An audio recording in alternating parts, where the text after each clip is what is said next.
Sveiks, mans mīļais skatītāji! Mūsdienīga veselības aprūpe un individuāla attieksme pret ikatru pacientu – tā ir Dr. Mauriņa klīnikas filozofija. Šodien ar klīnikas speciālistiem runāsim par laparoskopiju.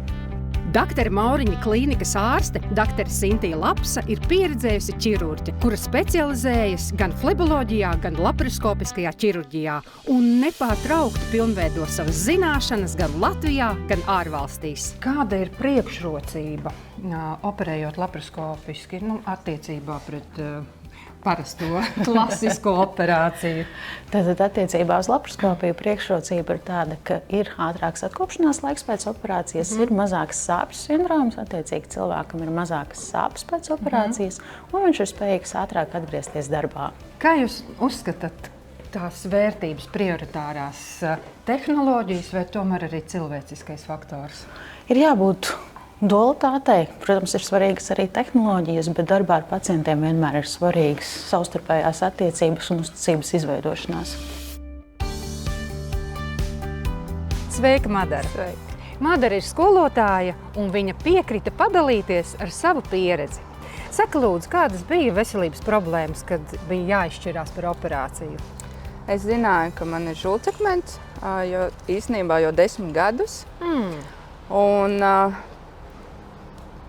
kad es sāku domāt par operāciju, palika aktīvāks dzīvesveids, vairāk bija iespējas ceļot un strādāju skolā un sapratu, ka var arī pienākt tas brīdis, negaidītās tās sāpes nepiemērotā brīdī. Tas nozīmē, ka tu tomēr atliki, jo tev bija bailes no operācijas. Man ļoti vispār ir bail no operācijām. Un teorētiski it kā, ja var atlikt, kāpēc taisīt operāciju? Un kāda ir pieredze ar laparoskopiju?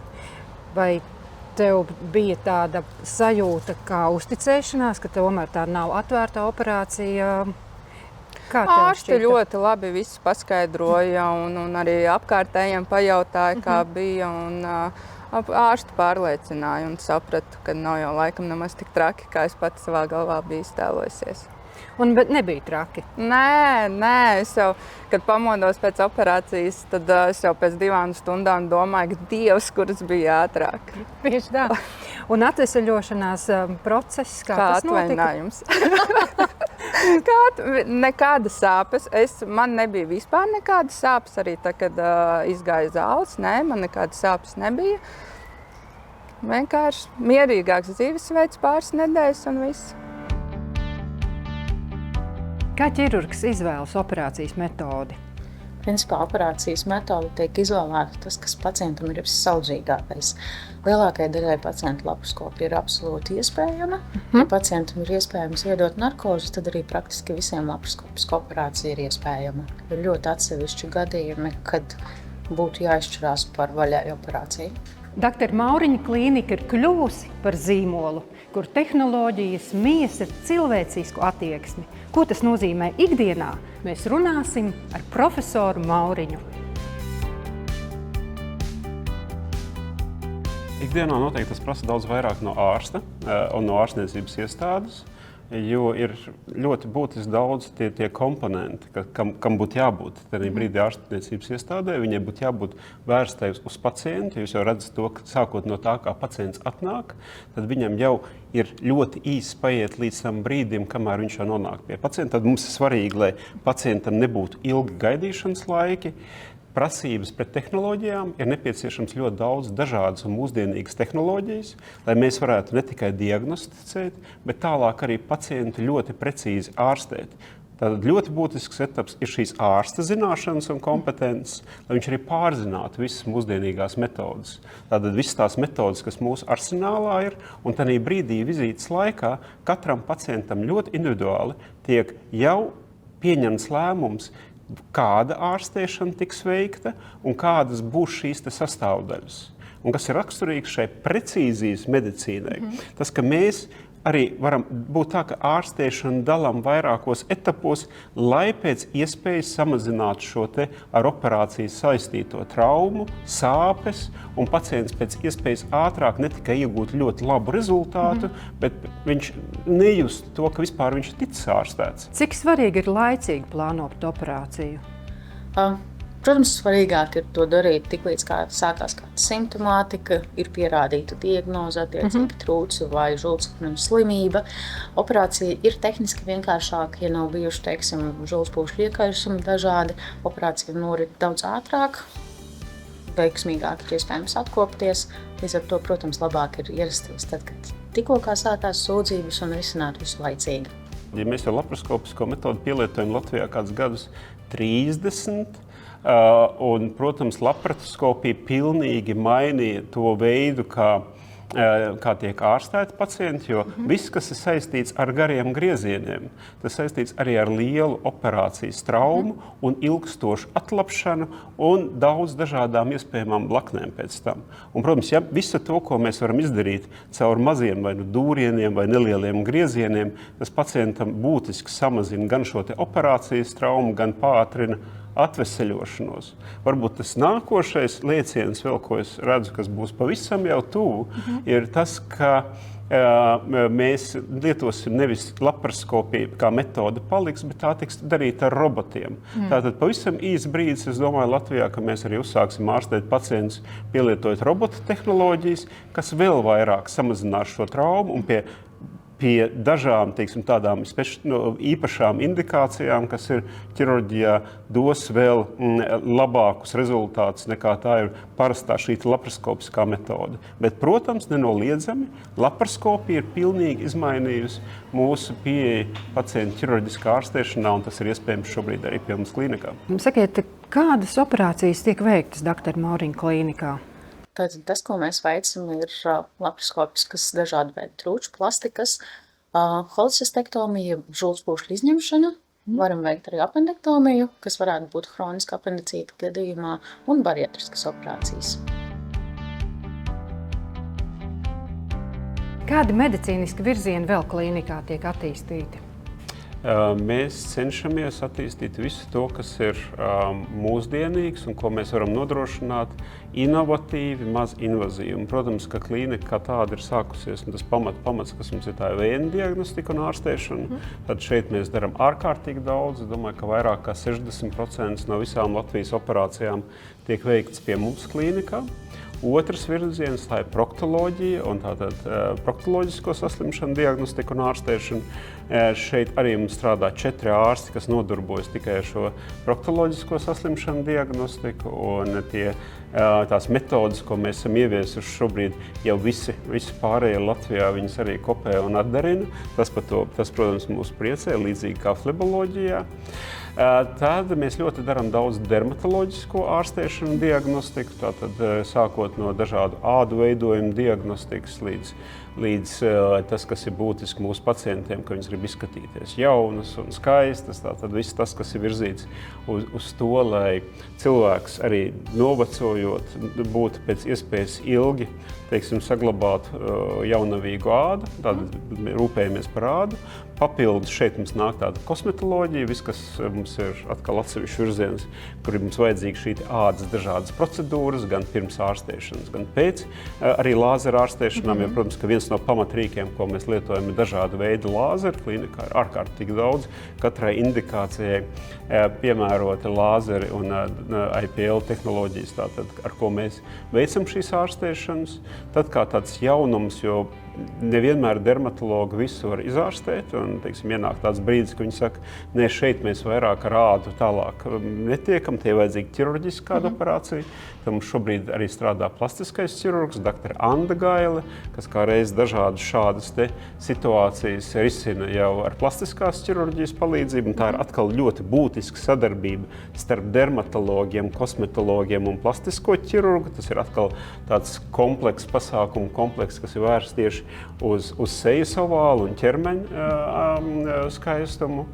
Tad, kā mēs jau runājam, ir laparoskopiskā ķirurģija, jo mums klīnikā strādā vairāk kā 20 ķirurgu, tātad ļoti daudz, Latvijā tikai 300 ķirurgi, tad gandrīz 10% strādā pie mums, tātad, kur mēs arī ārstējam dažādu veidu ķirurģiskās saslimšanas, un, protams, arī algoloģija, hroniskās sāpes, pacienti paliek arvien vecāki, un arī tā ir tēma, ko nodarbojas atkal mūsu algologi, anesteziologi tieši ar hronisko sāpju jautājumiem, un arī, protams, diagnostika beigās. Ja, tātad mēs arī veicam šeit, kas jāatcerās, teiksim, šo sonogrāfisko diagnostiku pagaidām, bet mums ir plāni arī attīstīt arī tālāk pēc nepieciešamības, kas būs mums nākotnē, arī vairāk šo te radioloģisko diagnostiku noteikti. Tad viss tas ir orientēts uz pacientu, uz viņu precīzu ārstēšanu, un tā skaitā arī laparoskopijā un dažādās citās ķirurģijās, kur mēs mēģinām nodrošināt visu iespējamo labāko ārstēšanu, kāda ir iespējams šobrīd aktuāla pasaulē.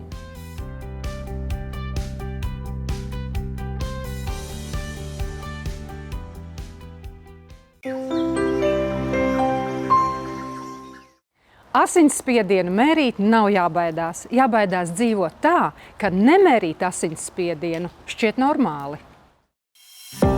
Regulāra asinsspiediena mērīšana mājās palīdz rūpēties par sirds veselību. Tāpēc kopā ar speciālistiem skaidrosim, kā ar Omron asinsspiedienu mērītājiem to darīt ērti un efektīvi. Mana darba pieredze to ir pierādījusi. Es strādāju aptiekās 17 gadus.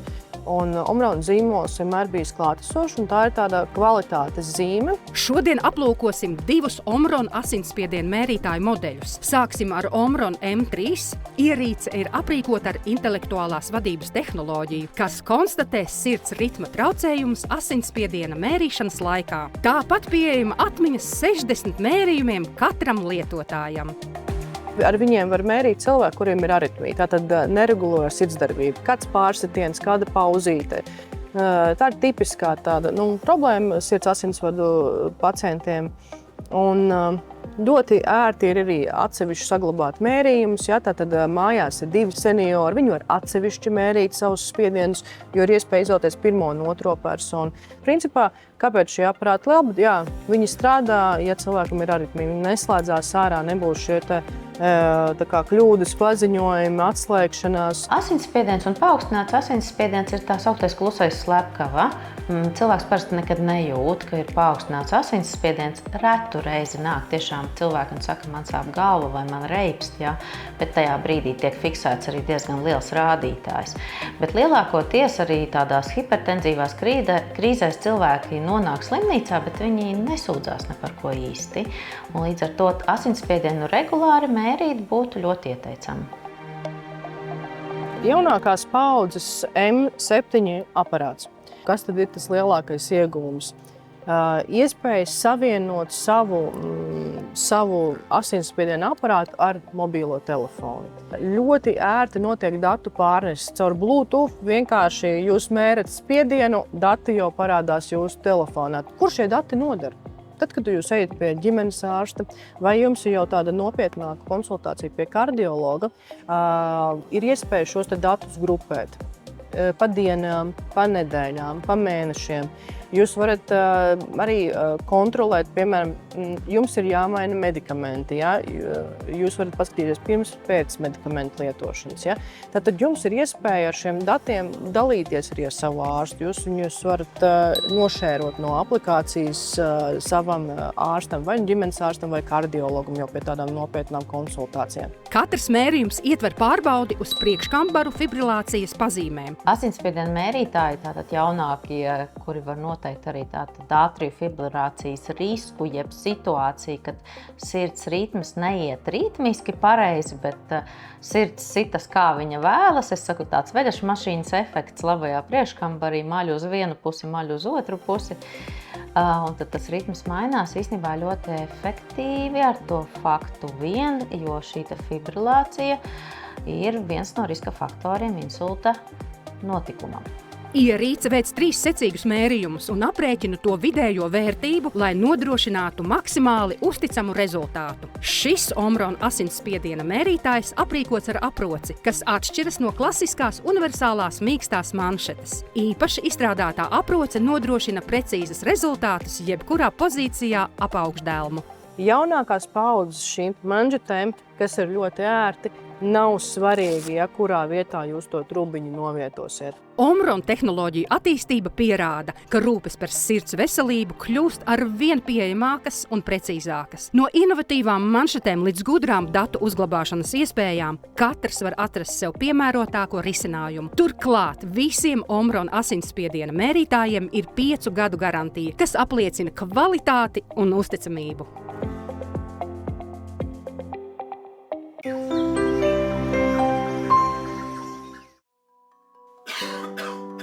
Klēpus, iesnas, saaugstēšanas, tā ir samērā bieža izplatīta problēma. Daudzi cilvēki ar to saskaras diezgan bieži. Šos simptomus nedrīkst atstāt nepamanītus, bet nav obligāti jāskrien aptieka pēc smagas artilērijas, bet pietiek ar viegliem, bet efektīviem risinājumiem. Tāpēc es cilvēkiem rekomendēju Thermobronx, karsts augu dzēriens, kas izsilda organismu, lai tie simptomi neiet tālāk. Kāpēc izsildīšanas? Saaugstēšanās visbiežāk parādās cilvēkiem, kas ir noguruši, novaināti, viņiem samazinājusies imunitāte, un tāpēc viņiem vajag izsildīt organismu, jo izsildīšanas process, viņš tā kā aktivē imunitāti, ieslēdz to, iedarbina atveseļošanas procesus. Otrs, ar ko ir labs Thermobronx, ar to, ka tas ir karsts augu dzēriens. Tas satur sevi augu ekstraktus, kas satur tādas vielas, ko es saku, ko var raksturot kā termovielas. Tas ir vielas, kas efektīvi pārnes siltumu no karsta dzēriena uz organismu un efektīvi izsilda organismu. Piemēram, karsta kafija, tā neizsildīs organismu, kā to izdarīs karstais dzēriens Thermobronx. Thermobronx šo izsildošo funkciju veic ar to, ka tas satur augu ekstraktus no liepziediem, aveņu, upeņu lāpām, mežrozītes, ingvers un arī C vitamīns, kas nepieciešams imunitātei. Visi viņi satur diezgan bagāti bioloģiski aktīvas vielas, ko pieņemsim parasti pagatavojama tēja, tādu koncentrāciju nesatur, atšķirība no Thermobronx. Līdz ar to tu vari pagatavot 8 krūzes karsta dzēriena, kas efektīvi izsildīs tev bronhus un organismu. Thermobronx garša ir izcīla, patīkama, maiga, tai nav specifiskas mikstūras piegaršas. Kad dzer Thermobronx, ir tāda sajūta, ka tev to pagatavoja vecmāmiņa. Vecmāmiņa zina, kādam jābūt karstam dzērienam. Dzerot karstu dzērienu Thermobronx, tu jūti, ka atveras deguns, vieglāk kļūst elpot, kaklam paliek vieglāk, un tu jūti pat, ka tas siltums ieplūst tavā organismā. Tāpēc uz tām pirmām pazīmēm es vienmēr iesaku izsildīt organismu ar Thermobronx. Un tagad dodamies nelielā reklāmas pauzē.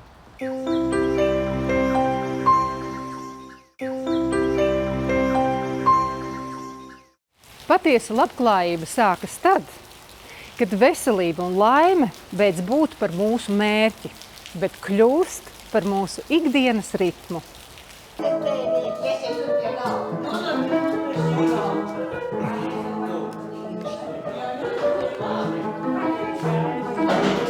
Šodien mēs atrodamies dienas aprūpes centrā Liepa, kas ir domāts personām ar demenci.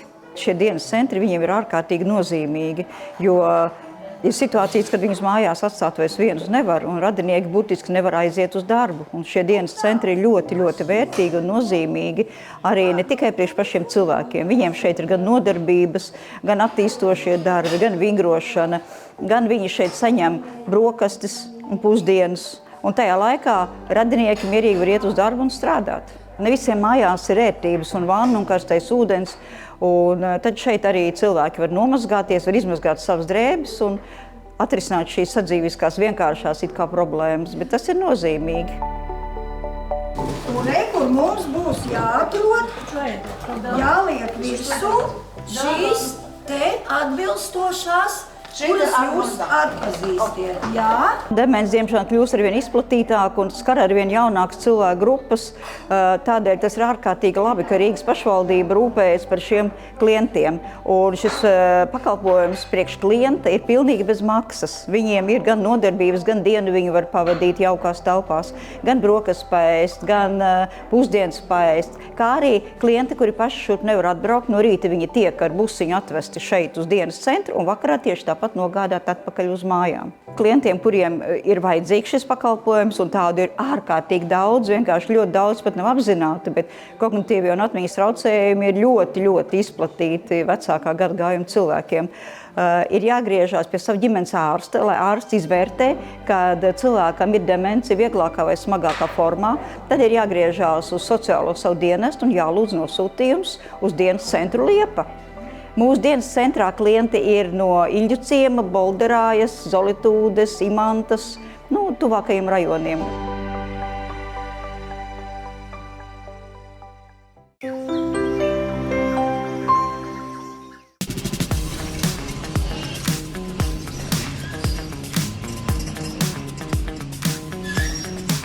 Latvijā dzīvojošie cilvēki ir ļoti praktiski. Viņi māca darīt gandrīz neticamākās lietas, bet ja runa ir par kanalizāciju, es tomēr stingri ieteiktu, ka ir jāvēršās pie profesionāļiem.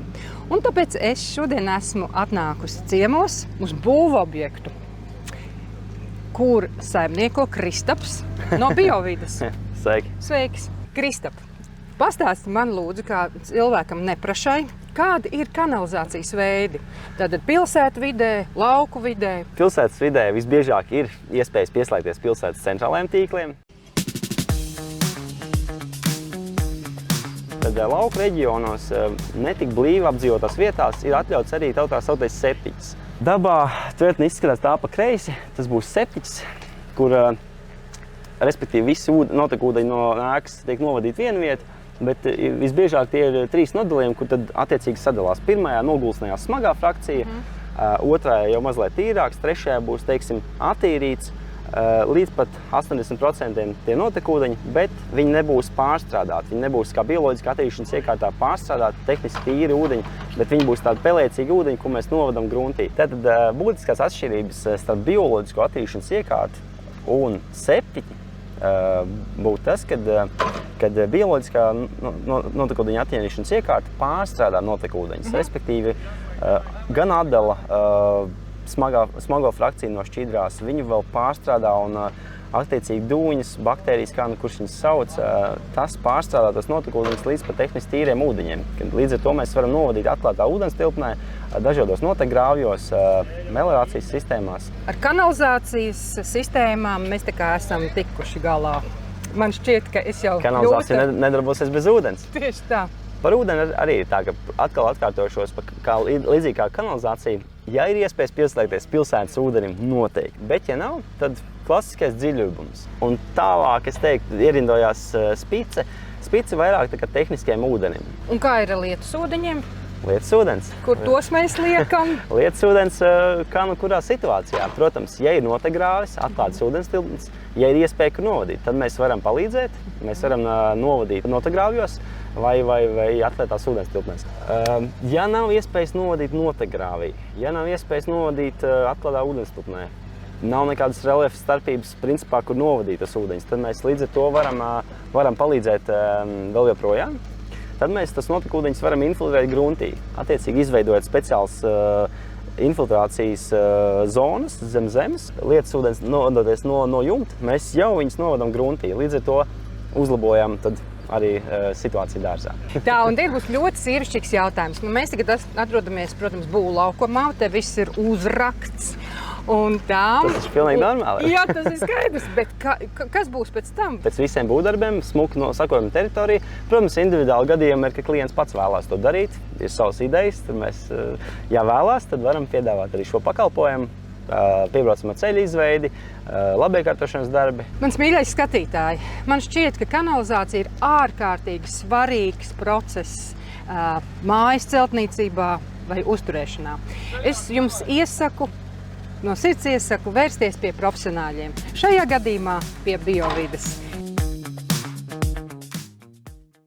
Lai šī nedēļa iemāca dzīvot ne steigā, bet klātbūtnē. Un to, ko dari, ne tikai izdarīt, bet sajust, ko dari.